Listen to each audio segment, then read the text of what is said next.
66 में मुस्लिम लीग नून का 15-16 इख्तियार खतरे में दिखाई दे रहा है।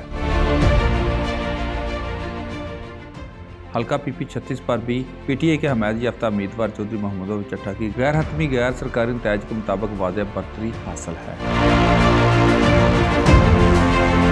यहाँ ये भी बताना ज़रूरी समझता हूँ, इस हल्का में ये भी शदीद अवामी रद्द अमल है कि सबसे पहले साबका MNA और साबका MPA की अवामी राब्ता में इंतहाई कमी रही।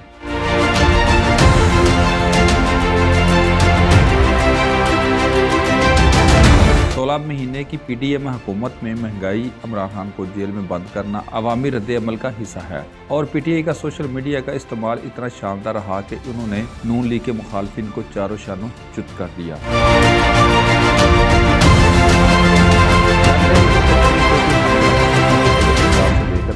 कैमरामैन उवैस हमीद के साथ नवीद भट्ट, 7 न्यूज़, अलीपुर चट्टा। जीत है।